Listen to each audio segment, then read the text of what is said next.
ભાવનગર જિલ્લાના ખેડૂતોને માથે હાથ મૂકી રોવાનો વારો આવ્યો। કમોસમી વરસાદના કારણે જગતનો તાત બેહાલ થયો છે।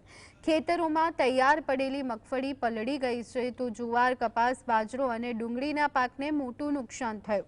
મહુવા તાલુકાના નીચા કોટડા અને તરેડ જેવા ગામોમાં ખેડૂતોની હાલત દયનીય છે। આખું વર્ષ મહેનત કરી અને પકવેલો પાક ઘડીભરમાં નાશ પામતા ખેડૂતો રાતા પાણીએ રડી રહ્યા છે। કુદરતે તો પોતાનો કહેર વર્તાવ્યો, પણ સરકાર અને તંત્ર ક્યારે જાગશે? શું જગતનો તાત માત્ર વચનો અને આશ્વાસનો પર જ જીવશે? ખેડૂતોની માંગ છે કે વહેલામાં વહેલી તકે સર્વે કરી અને પૂરતું વળતર ચૂકવવામાં આવે। અત્યારે આ વરસાદ, કમોસમી વરસાદ આવવાથી અમારા માલ ઢોર અને નીણ બધી ખરાબ થઈ ગઈ છે અને માલને અત્યારે નિર્વહો એ આપણે તકલીફ છે અને અમારે તરફથી કાંઈ અમારા ગામમાં કોઈ સહાય મળતી નથી અને અત્યારે તમે જુઓ આ બધા વીરાઓ બધો ફેલ થઈ ગયો છે। એક વીઘે 25,000 આમાં ખર્ચો છે ડુંગળી, બરાબર।